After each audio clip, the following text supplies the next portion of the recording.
Hey guys, so I'm about to have a vulnerable moment. I rarely do this. Don't make me regret it, okay? I'm gonna let y'all in my business just a little bit. Okay, so let me tell y'all the story about how I will never give a that's not in my league a chance ever again. So you know how guys be like, listen, I swear, like, you ever give me a chance, I'm gonna really show you. I don't fall for those guys, right? I like what I like type person. If you didn't get me within the first 10 minutes of me talking to you, you probably ain't never gonna get me, right? So there was a gentleman that had been reaching out to me, when I tell you, for over 10 years. Over 10 years in my DMs, talking to himself most of the time. Within the past 3 years, maybe I might have given him my number through Instagram because I was having a vulnerable moment. And we've had conversations before. We've met in person. I just was not interested. Okay? It got to the point where he was so resilient, so persistent, that I was like, maybe I guess I'll try. So whatever, he ended up getting my number, and now he's talking to himself in my DMs and texting me every morning, sending me prayers every morning, a scripture. Okay, I love that.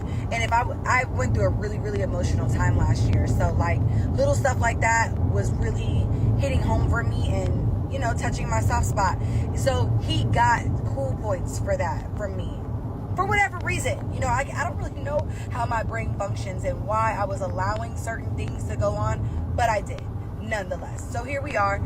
I started being like, hey, if I'm in town, I'll hang out. He started being like, hey, I am going to send a flight for you. Come hang out with me. I want to show you that I want to marry you.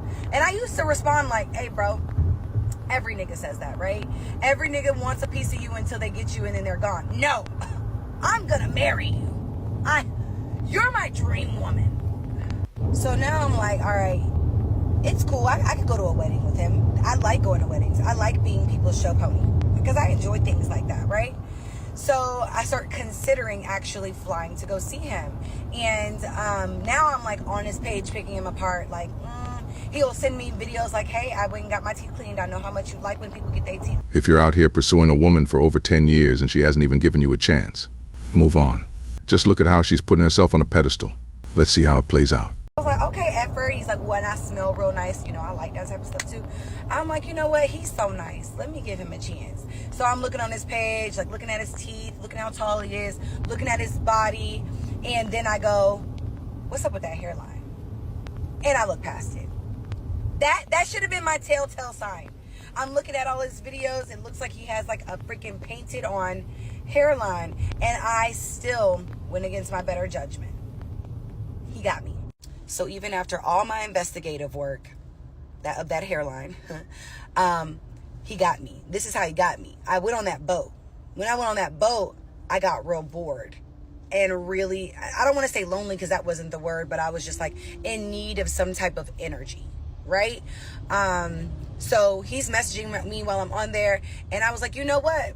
I fly back to Houston I get back to Houston when I get there. Pull up. You live very close to there. Pull up. And he was like, oh, I got this, that, and the third on Sunday. I was like, well, don't blow your opportunity.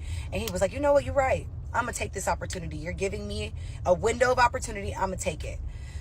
Oh, Lord. He's like, I'm going to drive down there on Saturday, stop drinking with you about 9 o'clock, and then drive back at 5 in the morning so I can make it back for X, Y, and Z on Sunday. I was like, hey, baby, whatever you choose to do, that's your business. Thirsty, right? So make a long story short, when I got off that boat and got back to the house, he was in Houston waiting for me. And I was like, just pull up to my mom's house. Just come hang out. I didn't realize by the time he got there how tired I would be. So now he's at my house, my mom's house, and I am exhausted. I could barely keep up with the conversation. He's chipper. He's ready. You hear me? It's about 1:30, 2 o'clock, and I am pooped. All right. But he's still there, not leaving, not catching none of the vibes that I'm clearly not being myself. Make a long story short, I get up and go out. We go out. We go to eat, and then we go to drink with my cousins and my friends. There were so many signs in the night. So many signs that I should have just took my black ass home. But I chose to stay the night with him because I felt like, he drove all the way here. I could at least stay the night with him. That's the least I could do. Boy, At 36 years of age, still dumb as hell. Dumb. So, stay the night. I wake up at like 8 in the morning. He's gone. I knew he would be gone. 10 years is a long time to wait for a woman. He probably realized she wasn't worth it and left. All the effort, the good morning texts. He had to do all that just to sleep with this woman. That's a whole lot of effort for a woman who still isn't even sure she wants to be with you. Let's see how this ends. Let's also, when we got to the hotel room, obviously we showered. Baby, I'd never once seen this man without something on his head. You know that's a bad sign, right? Like you wouldn't put a do-rag on or whatever that was, his dreads. You wouldn't put that thing on your head to protect your hair. Cut it out. That hairline is on the struggle bus. I already know it is. Has to be. It can't. There's no other alternative. Anywho, yeah, I called him like when I woke up because I was hungover. And we had a little slight conversation. And he was like, hey, I got to handle XYZ. Okay, go handle your business. You know I have not heard from that man since. You dumb motherfucker.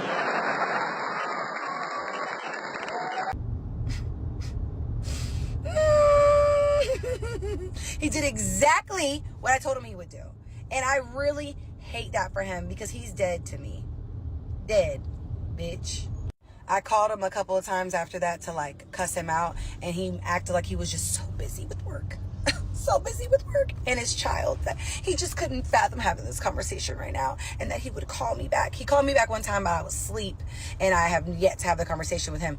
Baby, he has since gotten the "you are dead to me and you are a fucking loser" text message, which I have not heard back from. I also think I blocked him, so I won't be getting that correspondence back from him. But I say all that to say, to you nice guys out there that, you know, you were hoping that one day I might give you a chance. I'm not interested in anybody. If you're not my type, I'm not even entertaining the thought of talking to you. He ruined it for all of you. It was probably whack, and the guy probably realized he wasted 10 years chasing a low-quality woman. She claims he's not her type. She's 36 and still single. Apparently her type doesn't even want her.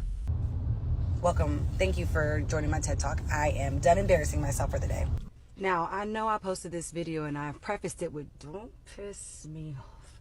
But of course, the comments are pissing me off. Now, this one, I can understand. Like, I appreciate this. And what I really can appreciate is everybody's perspective, right? Like, I've gotten a lot of insight. Maybe he did feed off of my energy. This was my initial thought. Like, he didn't like the energy that I was giving him because my mom was listening to our interaction, and she was like, "Babes, every time he would say something to you, you would redirect it back to your niece."